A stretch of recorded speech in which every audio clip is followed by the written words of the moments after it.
Entonces vamos a empezar ya hoy el capítulo 5 de Romanos. Espero que se emocionen porque la verdad está bueno. Está bueno Romanos 5, vamos a durar. Esperemos en Dios que duremos bastante ahí porque está muy padre. Y bueno, vamos a leerlo. Romanos 5 del verso 1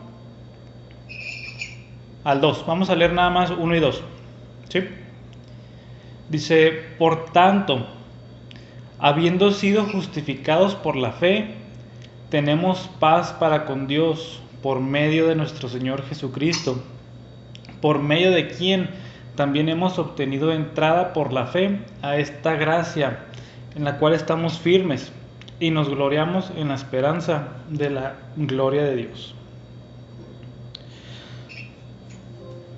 Estos dos versículos son como una conclusión.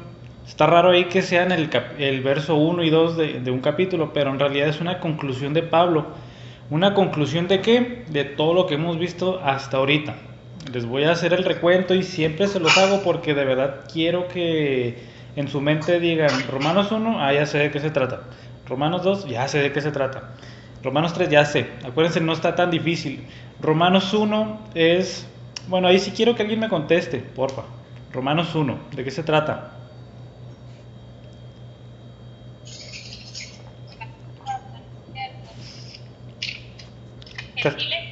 Ok. La condenación de los gentiles. Aquellos que no son judíos son culpables delante de Dios por sus pecados y eso ahí lo vimos en su momento. Romanos capítulo 2, ¿quién dice de qué se trata? Nada más uno. También los judíos. Ok. La condenación de ahora los judíos. Los judíos, el pueblo escogido de Dios en el Antiguo Testamento, también son culpables delante de Dios por sus pecados. Romanos 3 fue como una conclusión. La conclusión es, no hay justo, no hay ni aún uno. Todos hemos quedado cortos de la gloria de Dios. Todos estamos en la misma posición. Judíos, gentiles, mexicanos, aztecas, chinos, árabes, todos delante de Dios estamos en la misma condición y esa es la condición de pecado. Ahí mismo en Romanos 3 Pablo empezó a hablar de la justificación por la fe, que Dios justifica gratuitamente al pecador y también duramos bastantito ahí estudiando eso. Y vamos, desde Romanos 3 estamos hablando de la palabra justificar y siempre les voy a recordar el significado porque es muy importante. Que Dios justifique a alguien significa que Dios lo declara justo delante de él. ¿Ok? Dios se voltea al pecador y le dice, tú eres justo delante de mí. O sea, es un decreto, es en términos o sea, judiciales, es en términos de una corte, de una ley. En lugar de que Dios me declare culpable por mis pecados, me está declarando justo delante de él. Eso significa ser justificado por Dios. Acuérdense, anótenlo, memorícenselo. Eso hace Pablo en Romanos 3 y en Romanos 4, si se acuerdan lo que hemos estado viendo en estas semanas de cuarentena, es que Pablo dice que Dios justifique al pecador por la fe. No es nada nuevo, ni yo me lo inventé, ni lo saqué debajo de la manga. Eso es lo que la Biblia siempre ha enseñado. Y primero usó, acuérdense, a Abraham, el padre Abraham, y después usó a David, y después nos explicó un poquito más sobre la historia de Abraham, el apóstol Pablo. Y él demostró que en el Antiguo Testamento, antes de la ley, Abraham fue justificado por la fe, y después de la ley, David fue justificado por la fe. Entonces, ya caminando todo eso, llegamos aquí a Romanos 5 y Pablo inicia, por tanto, así como una conclusión, o sea, por lo tanto de todo lo que hemos dicho, habiendo sido justificados por la fe, dice que hay un resultado y ese es paz con Dios. Por ahí es muy famoso decir que alguien, un cristiano por lo regular te dice, es que necesitas tener una relación con Dios. Sí, todos hemos escuchado esa frase. Es famosilla. Es que tienes que tener una relación con Dios. Eh, Aquí el detalle es que relación con Dios, todos tenemos una relación con Dios. El detalle es cómo es esa relación. Puede haber una relación de enemistad con Dios y puede haber una relación de amistad con Dios.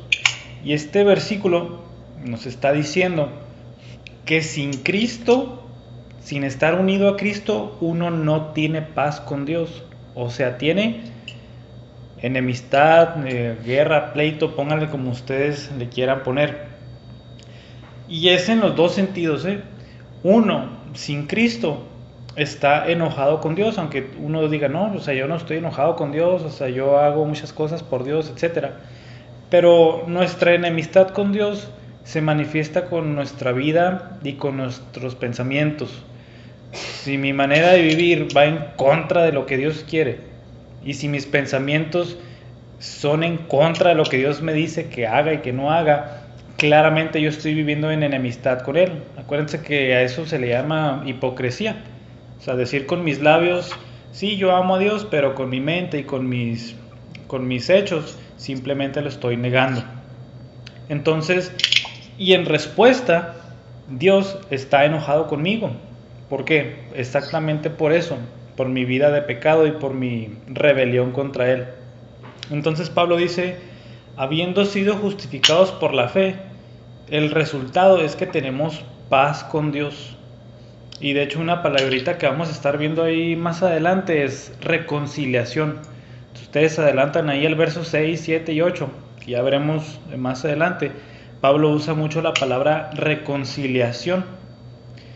Y una reconciliación, si se fijan, hablando por ejemplo de novios o de esposos, cuando se pelean, pues terminan enemistados un tiempo, espero que sea poco, o días o semanas. Pero cuando llega la reconciliación, esa palabra que estamos viendo, es cuando vuelven a tener esa comunión y tienen paz. Entonces, Pablo dice que la única manera en que nosotros podemos tener paz con Dios, o sea, que ya no estemos luchando contra Dios, sino que experimentemos a Dios o vivamos con Dios de una manera, o sea, de paz, pacífica, es nada más siendo declarado justo por la fe en Cristo. ¿Ok? Y no nada más eso.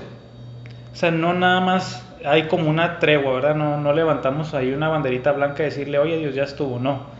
Acuérdense que los beneficios del Evangelio son muy grandes. Que pasamos de ser enemigos a amigos de Dios, pero no solo eso. La Biblia nos habla sobre que somos adoptados, somos introducidos en su familia, somos coherederos con Cristo y un montón de bendiciones pues, que ni siquiera nuestra mente puede comprender, que no vamos a ver ahorita, pero todo eso sucede cuando somos justificados por la fe en Cristo. Así que pasamos de un estado a otro, completamente diferente. Y aquí es bien interesante también que a uno mismo le da paz esa reconciliación con Dios. Les voy a explicar por qué.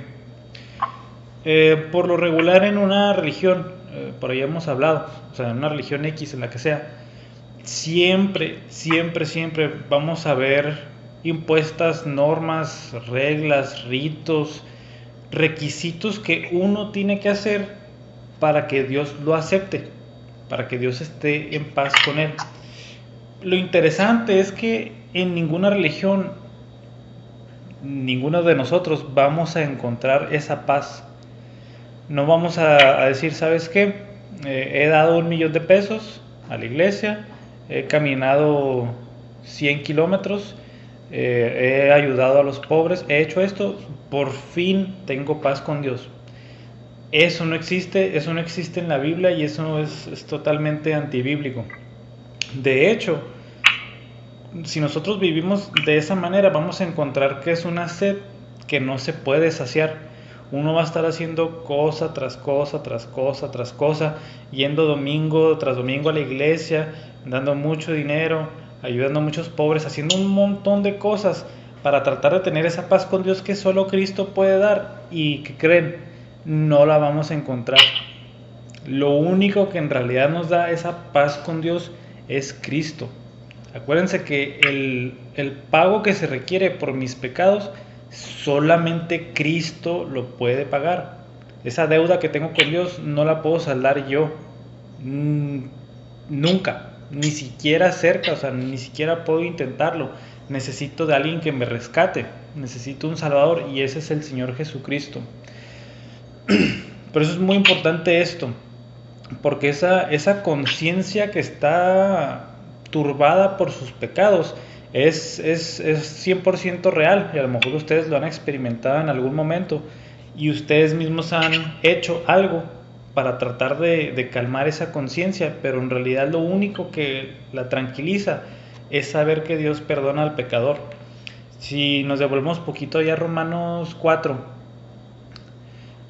en el salmo que cita Pablo, en los versos 7 y 8, o sea, quiero que otra vez saboreen las palabras de David, que dice: bienaventurados aquellos cuyas iniquidades han sido perdonadas y cuyos pecados han sido cubiertos. Bienaventurado el hombre cuyo pecado el Señor no tomará en cuenta. O sea, esas palabras, saber que Dios es así, saber que Dios perdona al pecador y no le va a tomar en cuenta su pecado, es lo único que satisface una conciencia turbada, una conciencia que está inquieta por su pecado. Lo único que lo satisface y lo va a llenar siempre va a ser el Señor Jesucristo. Y por si fuera poco, dice ahí el mismo verso 1, tenemos paz para con Dios por medio de nuestro Señor Jesucristo. No es a través de nadie más, o sea, no es a través de Pablo, no es a través de Pedro, no es a través de ningún cristiano ahí a lo largo de la historia, no es por un sacerdote, no es por un pastor. Nadie nos trae esa paz con Dios, sino solamente el Señor Jesucristo. Hay un versículo muy famoso en Hechos 4:12, ahí lo pueden buscar si quieren ustedes después. Dice: en ningún otro hay salvación, no hay nombre dado bajo el cielo en que nosotros podamos ser salvos, sino en el nombre del Señor Jesucristo. Así que es bien importante que tengamos eso en mente. O sea, ningún premio Nobel de paz, o sea, ningún ser humano que ha pisado esta tierra puede ser capaz de realizar lo que el Señor Jesucristo ha hecho en la cruz, por mucho, por millones de kilómetros. Así que por eso el énfasis, la importancia, por eso, o sea, Pablo puede ser así como repetitivo si dice por medio de nuestro Señor Jesucristo, pero no lo es. Es bien importante que nosotros nos quede claro que el único camino, el único salvador, el único mediador entre el Padre y nosotros es el Señor Jesucristo. Por eso la importancia, por eso el valor que le damos, por eso nuestra alabanza, adoración hacia el Señor Jesucristo, es porque solamente Él es el medio que nos puede reconciliar con el Padre. ¿Todo bien hasta aquí? Bien. Verso 2. Si se fijan, aquí está hablando sobre el Señor Jesucristo, por medio de quien también hemos obtenido entrada por la fe a esta gracia, en la cual estamos firmes y nos gloriamos en la esperanza de la gloria de Dios. Es interesante que Pablo dice que tenemos entrada por medio de Cristo. Si se fijan, esa palabra entrada nos dice que estamos separados de Dios por nuestro pecado. Romanos 3:23, estamos destituidos de su gloria. Y lo único que nos da entrada al Padre, otra vez, lo único que nos puede acercar a Dios es el Señor Jesucristo. Si ustedes han leído Génesis, ustedes se acordarán que cuando Adán y Eva pecaron, Dios los echó del huerto. ¿Y qué hizo? Quiero que alguien se acuerde ahí qué hizo Dios, además de sacarlos del huerto. ¿Quién se acuerda qué hizo? Ahí sí quiero que alguien me diga.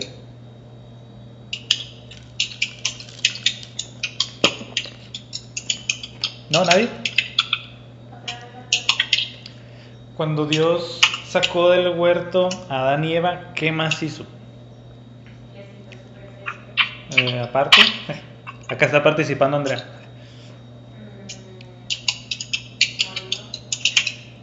No sé si se acuerdan que Dios puso una espada que dice que está dando vueltas y que les prohibía entrar al huerto otra vez.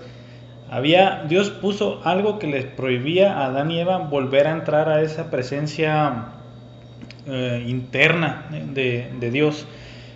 Y la Biblia lo que nos dice es que el que nos vuelve a meter a esa presencia gloriosa de Dios es el Señor Jesucristo. Por eso esa palabrita entrada. Ciertamente no tenemos esa entrada por nuestras fuerzas o por lo que nosotros queramos, sino solamente Cristo es quien quita ese obstáculo que hay ahí y nos mete directo a la presencia de Dios. A lo mejor se están acordando de Juan 14:6. Yo soy el camino, la verdad y la vida, y nadie puede ir al Padre sino por mí. Es un versículo muy famoso y muy cortito para que se lo aprendan. Y otra vez Pablo dice cómo, y se los repito, dice por la fe. ¿Cómo obtenemos entrada a esta gracia tan impresionante? Y es por la fe. Les digo que no es tan fácil de entender porque uno por lo regular quiere hacer algo para que Dios lo acepte. Es que Dios, o sea, si tengo que caminar, no sé, 2 vueltas a la tierra, lo hago, pero acéptame. Dios te dice no. 1, porque no lo quiero, y 2, porque eso no va a hacer absolutamente nada.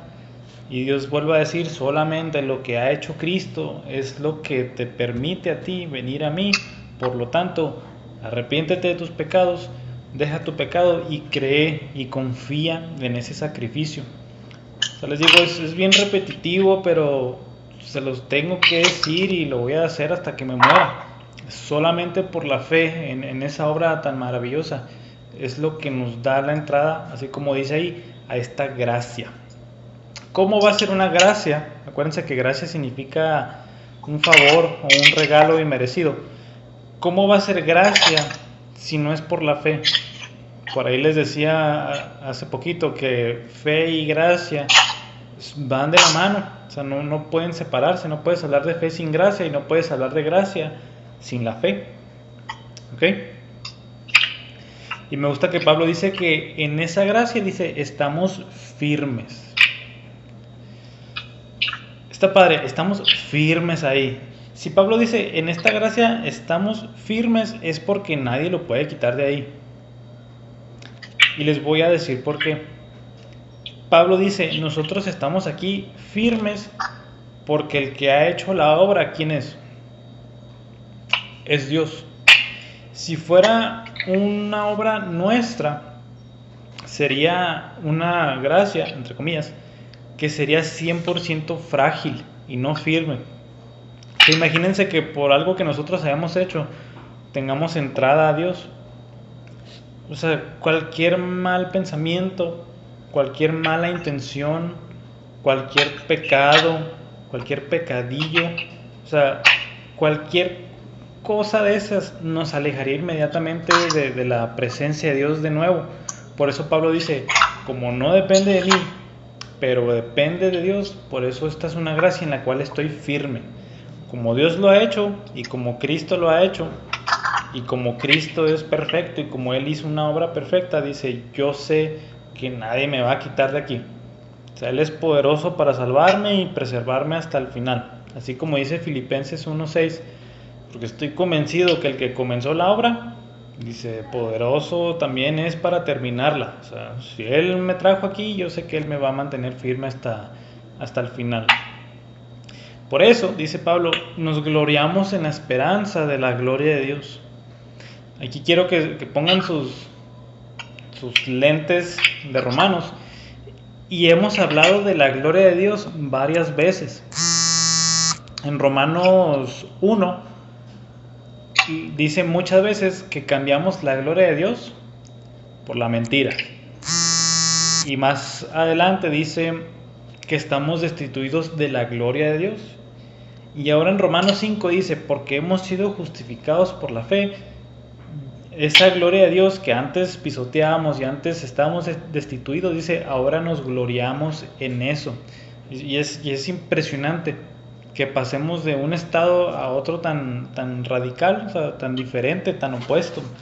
O sea, ahora en lugar de cambiar la gloria de Dios y estar destituido de ella, ahora dice aquí Pablo que me glorío en ella.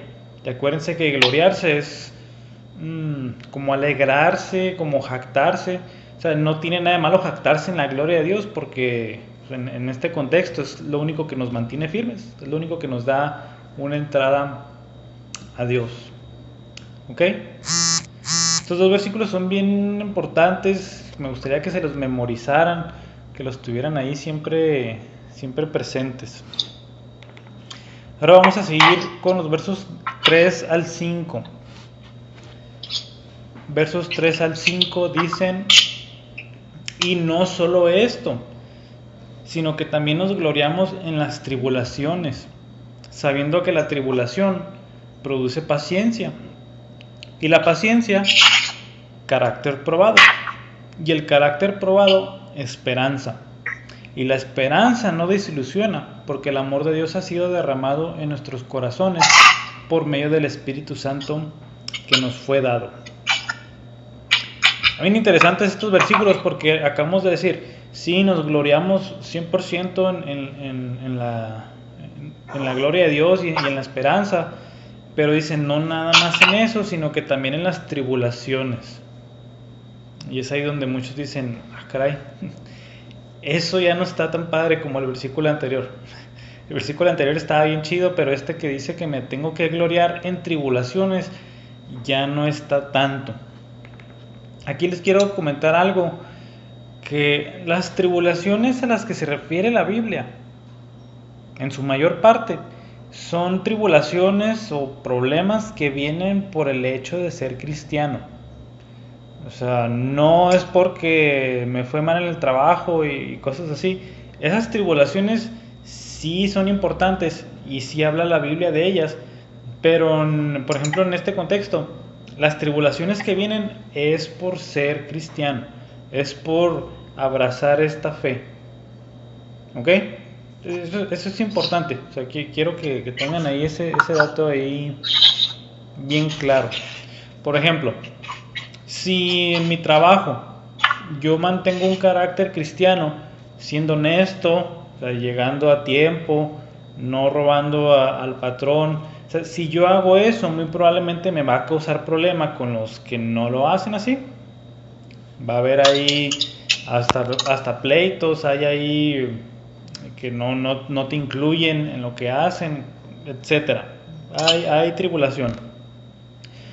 También, si yo como un ciudadano de los Estados Unidos mexicanos tengo un concepto claro de qué hace el gobierno y qué no debe de hacer el gobierno, vamos a hablar de ello más adelante, ahorita no, me va a traer problemas, porque yo le estoy diciendo al gobierno que bíblicamente esto no está bien que él haga, y como ciudadano yo sé mis responsabilidades.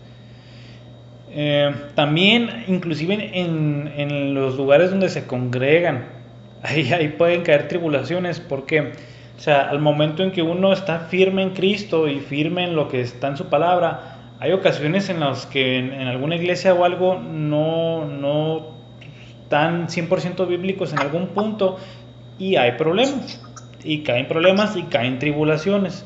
Entonces, este tipo de tribulaciones, Pablo dice que nos debemos de alegrar por ellas. Y es algo que no nos cabe en la cabeza. O sea, sinceramente yo siempre he batallado con eso, de cómo uno puede alegrarse en una tribulación. O sea, porque es el mundo al revés. O sea, si a uno lo excluyen, si a uno lo insultan, si a uno lo golpean por causa de Cristo, o sea, ¿cómo va a terminar alegre? O sea, ¿cómo va a terminar con ganas de seguir siendo cristiano? Y lo interesante es que hay muchos ejemplos en la Biblia de eso. Si ustedes van a Hechos capítulo 5, verso 41, aquí agarran a Pedro y a Pablo y les dicen, saben que deben de dejar de predicar de Cristo, lo que están haciendo está mal. ya no lo hagan, inclusive con azotes les dijeron que no siguieran predicando acerca de Cristo. Y lo interesante es que en lugar de salir y decir ellos, ¿saben qué? Pues ya no hay que hablar de Cristo, o sea, nos están azotando, nos están prohibiendo, nos van a meter a la cárcel por esto. Dice Hechos 5:41, los apóstoles pues salieron de la presencia del concilio, ahí es donde los tenían, regocijándose, esa palabrita, alegrándose de que hubieran sido considerados dignos de sufrir afrenta por su nombre. O sea, si tenemos un ejemplo de gente que se gloriaba en las tribulaciones, pues ahí tenemos uno, a los apóstoles. O sea, ellos los acababan de azotar y al minuto siguiente ellos estaban felices de haber sido azotados por causa de Cristo.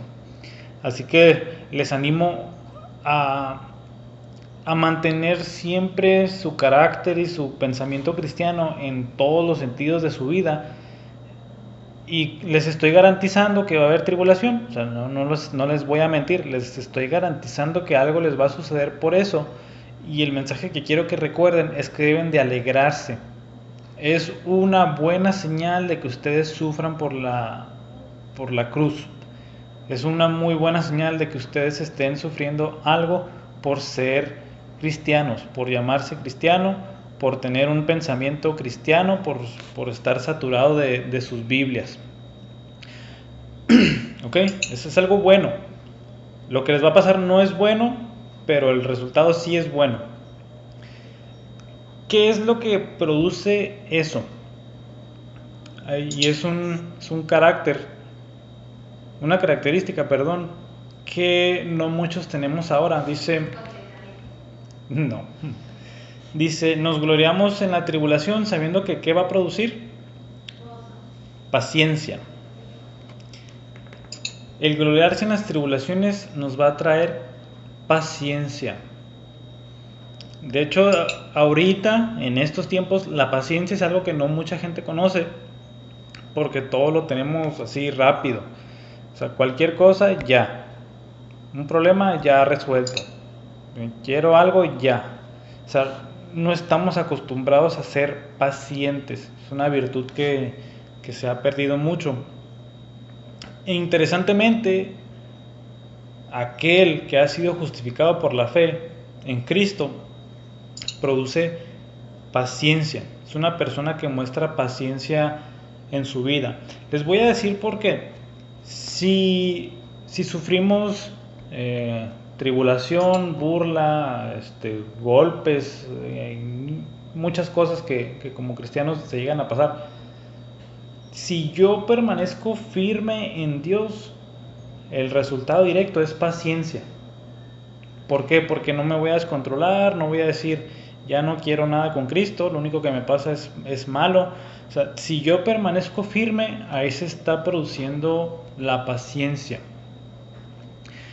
Y estar permaneciendo en paciencia mucho tiempo, dice Pablo que eso produce un carácter probado.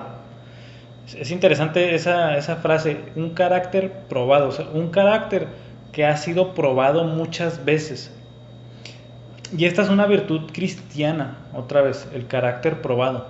O sea, a lo mejor conocemos muchos casos o nos ha pasado que en cuanto viene algo que no nos gusta o en nuestra contra, simplemente desistimos de ahí y nos echamos para atrás y mejor le paramos. Interesantemente, lo que dice Pablo es que una virtud cristiana, al contrario, es un carácter que permanece firme y firme y firme, y viene algo y permanece firme, y viene otra cosa y permanece firme.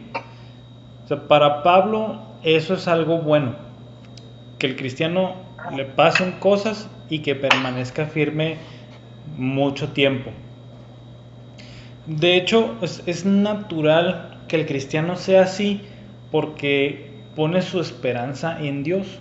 O sea, no pone su esperanza en Él, ni en que el gobierno le vaya a ayudar o lo vaya a sacar de esta, o que fulanito lo vaya a ayudar, sino que Él siempre está confiando en Dios. O sea, en el único que no falla, en el único confiable, en el único que nos puede sostener realmente. Por eso, por último, dice ahí en Romanos 5:4, que el carácter probado produce esperanza. El carácter probado produce esperanza porque el cristiano lo único que está haciendo en la tribulación es esperar en Dios.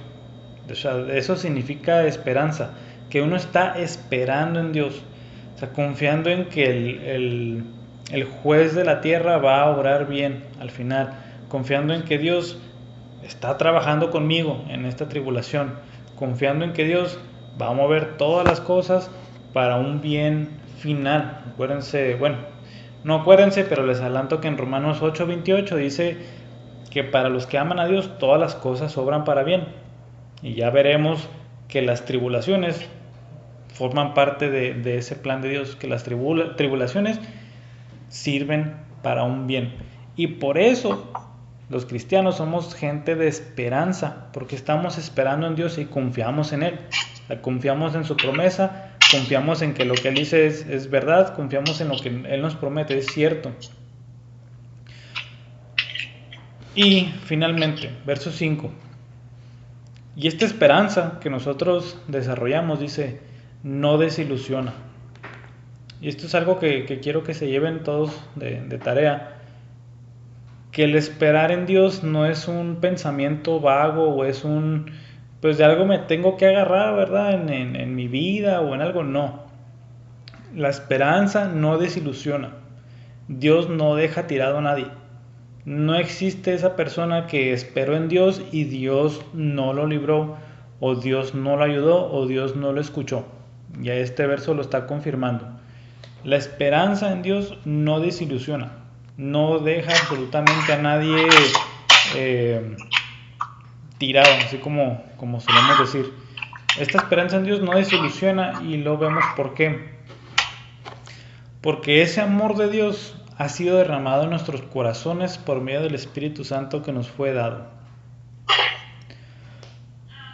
Parte del venir a Cristo es que cuando se nos da el Espíritu Santo se nos derrama el amor de Dios, y es nada más por eso que un cristiano puede perseverar, tener paciencia, soportar las tribulaciones, formar un carácter probado y finalmente esa esperanza, esa vida de dependencia total en Dios en medio de las situaciones difíciles por confiar en Él, por estar 100% ahí afianzados en Él. Así que son unos versículos bien importantes, bien profundos, que tristemente no puedo ver como desearía o como quisiera, pero lo único que quiero que se lleven así de tarea o como resumen es que estamos enemistados con Dios. La única manera de reconciliarnos es por medio de Cristo, por la fe en Él. Simplemente y llanamente les estoy diciendo la clave, y que eso nos va a producir tribulaciones de las que debemos de estar felices y gozosos, porque Dios trabaja aún con ellas, y eso nos va a producir una esperanza en Dios, y la esperanza en Dios siempre produce una cercanía mucho más cercana a Dios. O sea, si uno permanece sin tribulación, les voy a garantizar que su relación con Dios va a estar más o menos. Pero aquel que está en tribulación y espera en Dios va a conocer a Dios de una manera más profunda, de una manera mucho más rica de Dios, porque la esperanza es algo que el cristiano simplemente vive y respira día con día. ¿Tienen una duda? ¿Una pregunta? ¿Comentario? ¿Alguien diga algo? No quiero acabar así tan rápido. Ok. No, nada más ahí como apoyo, ¿verdad? Lo que estás ahí comentando. De hecho, sí, una vez que una persona ha sido justificada, quiere decir que Dios ha hecho una obra sobrenatural en él, ¿verdad? El Espíritu Santo ha hecho un cambio de naturaleza en esta persona, y esta persona se va a encontrar con que a diario, no en la misma medida todo, ¿verdad? Pero sí a diario, nuestro carácter, todo lo que somos, lo que anhelamos, va a ir siendo modificado conforme más y más busquemos su palabra, ¿verdad? En apoyo, en dirección, ¿verdad? Del Espíritu Santo. A lo que voy, que esto es lo que nos va a llevar a nosotros a tener esas tribulaciones, ¿verdad? En nuestra vida. A veces nos vamos a topar con situaciones en nuestro trabajo, en nuestras escuelas, amigos, incluso familiares, incluso tal vez con hermanos en la fe, ¿verdad? Donde nuestro carácter va a ir siendo puesto a prueba en cómo enfrentamos esas situaciones al día, ¿verdad? Donde tengo que decidir si en este caso me pongo yo, ¿verdad? Si el Alex interno, o sea, el Alex viejo, o sea, va a explotar como siempre explotaba, o va a ser crucificado y va a esperar que ese carácter de Cristo que se está formando en mí salga a relucir, ¿verdad? Es ahí. Ahora, claro está, no todo el tiempo vas a tener tribulaciones. Este es un punto que quería comentar. No siempre vamos a tener tribulaciones, pero de que las va a haber, las va a haber. Ahora, si nuestro cristianismo ha sido, bueno, digo el cristianismo entre comillas, ojo, ha sido cómodo todo lo que llevamos como cristianos, pseudo-cristianos, no sabría cómo decirlo, creo que aquí hay focos rojos y nosotros tendríamos que hacer ¿cómo se le dice? Introspección o ¿cómo? Sí, ¿no? No sé, bueno. Ajá, o sea, revisarnos a nosotros mismos para ver cómo es que estamos viviendo nuestro cristianismo, ¿sí? El otro día estaba leyendo y vi una frasecita que se me hizo bien padre, ¿verdad? Decía ahí, anoche leyendo la Biblia encontré muchos errores y luego, pero en mí, ¿verdad? En mi persona, y es por esto que a veces nosotros nos es tan difícil buscar, ¿verdad? Porque los errores en nuestra persona empiezan a brotar. Entonces creo que si no hemos tenido tribulaciones, si ha sido un cristiano muy cómodo, tendremos que empezar a revisar nuestras vidas a la luz de la palabra, ¿sí? Y ver si realmente hemos nacido de nuevo, ¿verdad? Hemos creído en esta esperanza, ¿verdad? En este evangelio, y realmente hemos sido justificados.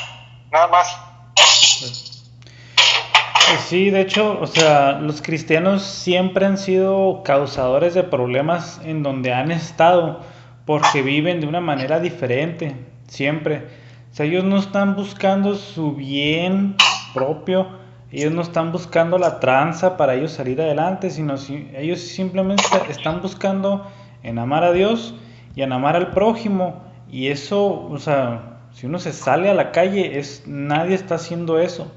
Entonces, como cristianos, cuando uno empieza a hacer eso, la gente lo voltea a ver feo. Se dice, ¿por qué no eres como nosotros? O sea, ¿por qué haces eso? O sea, tus motivos no pueden ser tan puros, o sea, algo estás escondiendo. Cuando pues realmente sí es motivos de amar a Dios y de amar al prójimo. Pero sí, los cristianos siempre, desde que están los apóstoles hasta ahorita, siempre han causado problema en el sentido de causar problema al mundo, ¿verdad? A cómo viven, cómo piensan. Porque el momento en que el mundo dice cómo piensa, el cristiano siempre levanta la mano y dice, eso no dice Dios, Dios dice esto, problema. O participar en algo que no está bien, todos dicen sí, y el cristiano dice, ¿sabes qué? Eso a Dios no le agrada, problema. Y es por eso que como cristianos siempre somos causadores de problemas. ¿Alguien más que quiera decir algo, comentar algo, preguntar algo?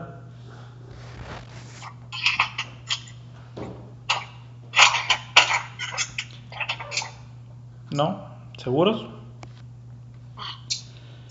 Les dejo de tarea que mastiquen todo el capítulo 5 porque es bien importante. Es de los capítulos más importantes de la Biblia y de los más fuertes, de los más comentados, de los más memorizados. Quiero que lo vayan leyendo y pues ya cuando lo vayamos viendo, pues suelten todas las preguntas que puedan. Yo sé que no es igual en línea y a lo mejor se quedan con unas, pero sí, si pueden y todo, pues, háganlas. ¿Ok? Si nadie tiene nada más que agregar, me gustaría que alguien me ayudara orando para despedirnos. No se peleen. Papá. Andrea. Oye, hermano, ¿me Mande. escuchas? Sí. Yo sí te quería comentar que ahorita que yo estoy usando la Biblia, la que me pasaste aquí en línea, Sí. sí viene, o sea, te estoy escuchando y sí entiendo lo que me dices, pero aquí lo que dice la Biblia sí está como muy, ¿cómo se le llama? Como muy novedoso. Tiene palabras como muy nuevas, nada que ver con lo que tú lees. Pero es lo mismo, a fin de cuentas. Sí, pues sí, mira, te quiero leer algo, ¿ok? Sí. Así, lo último dice 4:5, y si aprendemos a soportarlo, seremos aprobados por Dios. Y si Él nos aprueba, podremos estar seguros de nuestra salvación. De eso estamos seguros. Dios cumplirá su promesa porque Él nos ha llenado el corazón con su amor por medio del Espíritu Santo que nos ha dado. O sea, sí es lo que tú dices, pero sí es como muy diferente, Sí. ¿no? Te quedaste con la TLA. Ahí dice TLA entre paréntesis, ¿no? Sí. Ujú. Es por eso. Es igual, pero diferente. Ahí te pasa Sí, el está como rato, más. sí, como muy explicado, ¿no?